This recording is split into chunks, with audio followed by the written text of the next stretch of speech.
Hi friends. आज हम economics के बारे में पढ़ेंगे। इकोनॉमिक्स मीन्स हमारी अर्थव्यवस्था।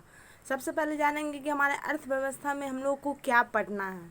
इसके बारे में बेसिक नॉलेज जानेंगे, किस क्या सिलेबस है इसके बारे में जानेंगे। हम लोग इकोनॉमिक्स तो पढ़ते हैं लेकिन उसका माने सीक्वेंस वाइज नहीं जानते कि आखिर उसमें पढ़ना क्या हम लोगों को। इसलिए जानेंगे इकोनॉमिक्स में सबसे पहले हम लोगों को बेसिक इकोनॉमिक्स के बारे में पढ़ना है।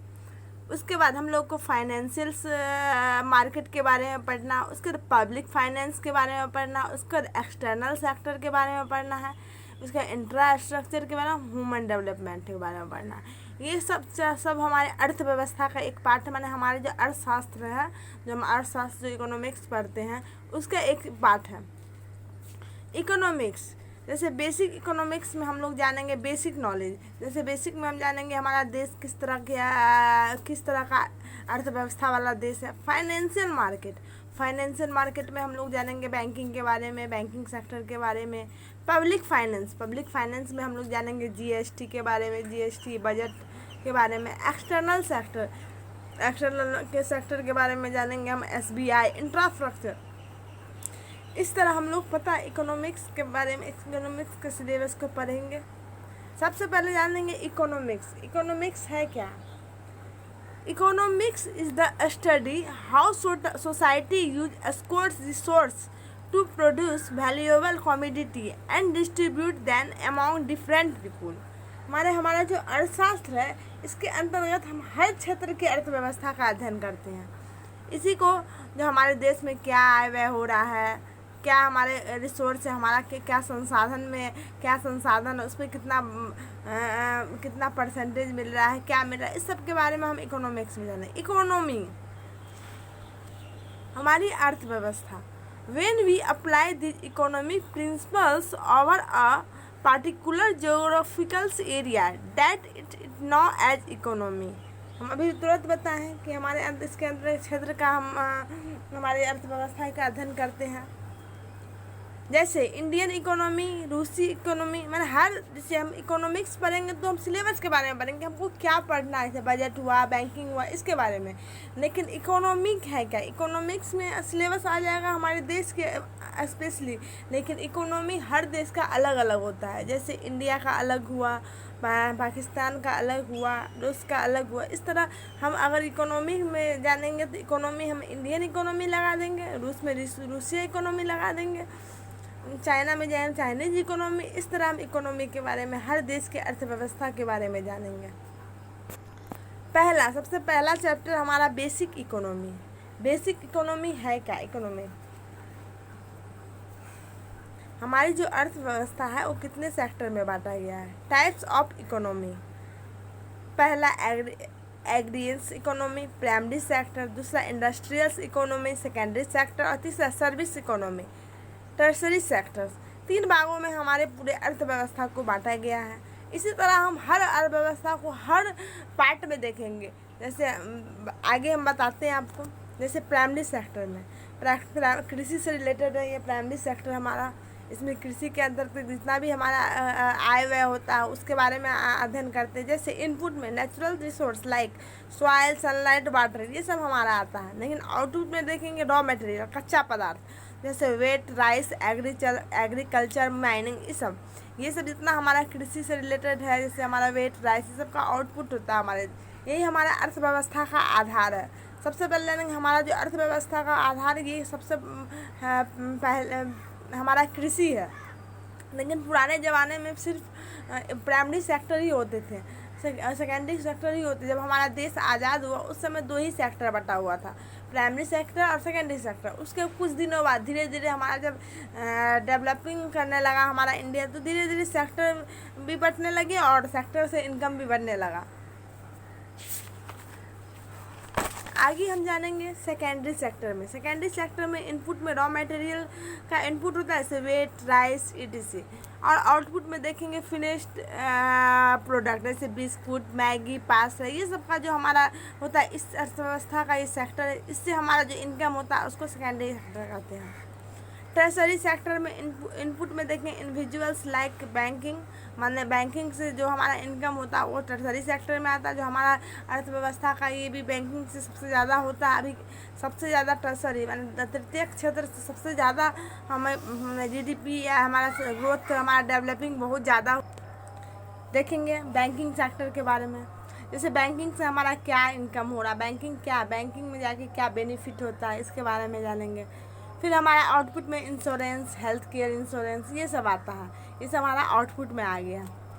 इस प्रकार देखेंगे पॉपुलेशन, हमारा जो पहली जनसंख्या थी हमारे भारत की, उस हिसाब से हमारा जीडीपी प्रोडक्शन हम लोग देखेंगे हमारे देश का। तो देखेंगे पहले जो हमारा कृषि क्षेत्र से माना प्राइमरी सेक्टर से 60% आता था, सेकेंडरी सेक्टर से 20 से 25% आता था और टर्सरी सेक्टर से 15% का इनकम था।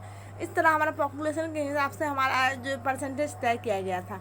लेकिन इसका जीडीपी प्रोडक्शन हम देखेंगे, मैंने परसेंटेज में जीडीपी प्रोडक्शन देखेंगे मैंने कितना सबसे ज़्यादा हमारे क्षेत्र से, किस क्षेत्र से सबसे ज़्यादा परसेंट आ रहा है। तो पॉपुलेशन के हिसाब से तो हम देख लें 60% बांटा गया था, 25% और 15%। लेकिन हम जब जीडीपी प्रोडक्शन देखें, मैंने जीडीपी ग्रोथ देखें, तो 15% हमारे कृषि क्षेत्र से आता है, 20 से 25% हमारा उद्योग क्षेत्र से आता है, 65% मैंने सेकेंडरी सेक्टर से, और 65% हमारा टर्सरी सेक्टर से यानी सर्विस सेक्टर से। सबसे ज़्यादा हमारा जीडीपी कहाँ से आता है, 65% टर्सरी सेक्टर यानी तृतीय क्षेत्र से। अब जानेंगे दूसरा बेसिक इकोनॉमिक्स में, दूसरा है डिस्ट्रीब्यूशन नेटवर्क्स मॉडल। माने डिस्ट्रीब्यूशन माने हमारे जो मॉडल, जो इकोनॉमिक्स का मॉडल किस हिसाब से तैयार किया गया है। प्रोडक्शन उत्पादन, डिस्ट्रीब्यूशन वितरण और प्राइस डिटर्मिनेशन मुख्य निर्धारण, मूल्य निर्धारण, ये तीनों के हिसाब से हम जानते हैं कि हमारा देश कैसा है, हमारे देश की अर्थव्यवस्था क्या है। ये उत्पादन, वितरण और मूल्य निर्धारण की आवश्यकता होती है हमारे देश की अर्थव्यवस्था को जानने के लिए। सबसे पहला हमारा जो देश का जो हमारी अर्थव्यवस्था है, अर्थव्यवस्था के प्रकार जो है 3 तरह के हैं। कैपिटलिज्म पूंजीवादी अर्थव्यवस्था, इसमें देखते हैं control the private player depending upon market force, example America, Europe. इसमें ओरिजिन में देखेंगे rooted of the work, Adam Smith ने वेल्थ ऑफ नेशन में इस कैपिटलिज्म यानी पूंजीवादी अर्थव्यवस्था के बारे में, हमारे जो इकोनॉमिक्स, हमारे जिसको फादर ऑफ इकोनॉमिक्स कहा जाता है एडम स्मिथ, ये एडम स्मिथ जो है वेल्थ ऑफ नेशन में 1776 में अर्थशास्त्र माने इसके बारे में कहा गया था, अर्थशास्त्र के बारे में कहा था कि अर्थशास्त्र एक धन का विज्ञान माना उन्होंने। एडम स्मिथ ने, ये एडम स्मिथ जो है, क्वेश्चन बराबर आता है, एडम स्मिथ 1776 ईस्वी में इस हमारे जो अर्थशास्त्र को क्या कहा था, धन का विज्ञान माना था। इसको वेल्थ ऑफ नेशन में बताया गया था। वेल्थ ऑफ नेशन हमारा जो एक बुक है उसमें उसका डिस्क्राइब किया गया था। पहला अर्थव्यवस्था हम जानते हैं कैपिटलिज्म। कैपिटलिज्म में पढ़ लिए, कैपिटलिज्म में जानेंगे कि ऐसी अर्थव्यवस्था इसके उत्पादन या साधन पर, हमारा जो ये उत्पादन है जो कैपिटलिज्म है, इसमें उत्पादन और साधन जो हमारा होता है उसमें निजी स्वामित्व हो, यानी अर्थात राज्य का हस्तक्षेप सीमित हो। मतलब राज्य कोई भी हस्तक्षेप नहीं कर सकता, उसका एक हस्तक्षेप सीमित है। इसमें निजी स्वामित्व माने निजी व्यक्ति का अधिकार ज़्यादा होता है। इस अर्थव्यवस्था को पूंजीवादी अर्थव्यवस्था कहते हैं, यानी कैपिटलिज्म अर्थव्यवस्था कहते हैं। ऐसी अर्थव्यवस्था को उदारवादी अर्थव्यवस्था भी कहा जाता है, जिसमें सरकार निजीकरण पर ज़्यादा जोर देती है। कभी कभी क्या होता है कि सरकार निजीकरण पर ज़्यादा जोर देती है, जिस अर्थव्यवस्था को ही उदारवादी अर्थव्यवस्था भी कहा जाता है। जैसे अभी हाल में रेलवे, वर्तमान में रेलवे को अभी निजीकरण किया जा रहा है। ये सब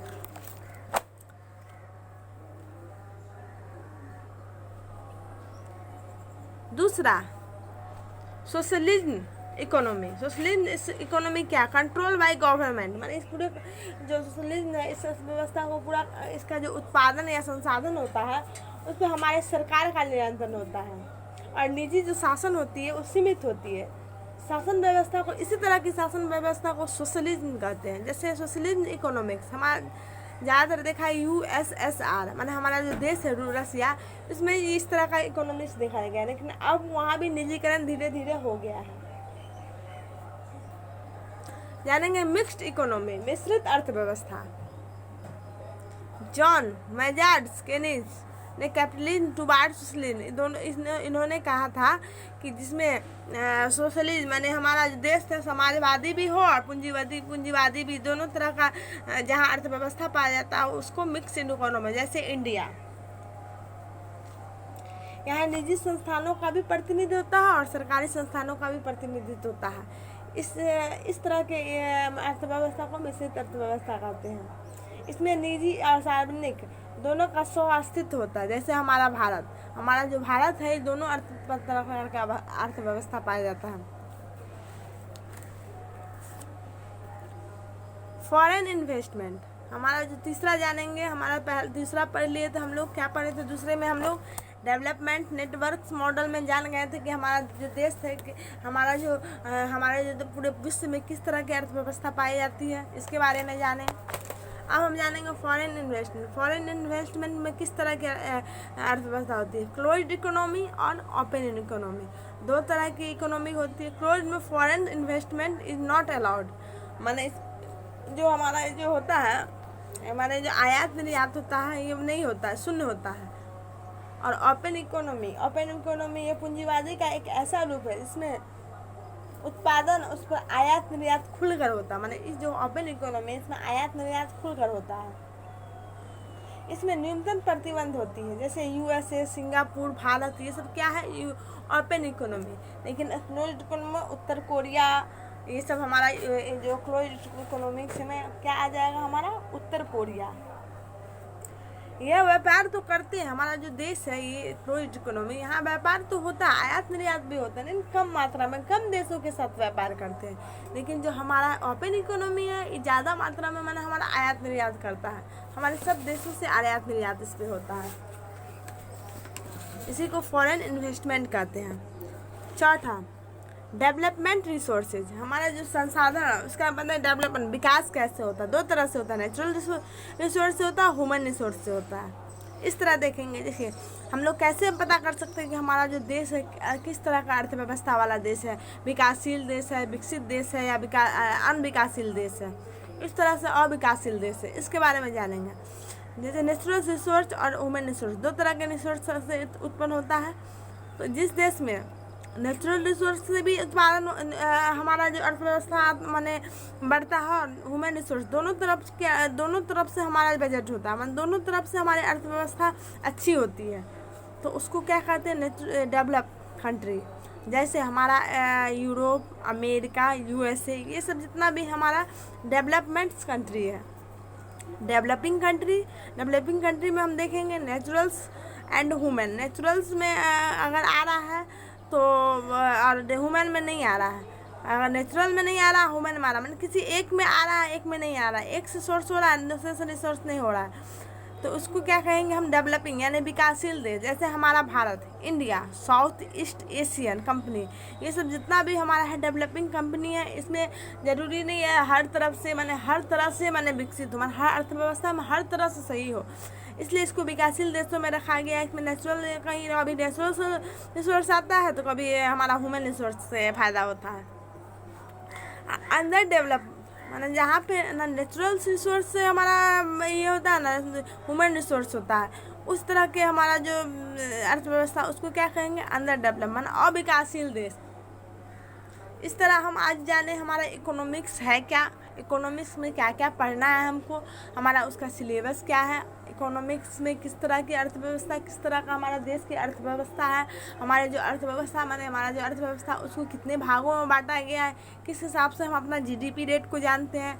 इस तरह आज हम इकोनॉमिक्स का फर्स्ट चैप्टर पढ़े। Thank you so much friends. अगर अच्छा लगे तो लाइक शेयर सब्सक्राइब कीजिएगा, और किसी तरह का मिस्टेक हुआ होगा तो सपोर्ट कीजिएगा।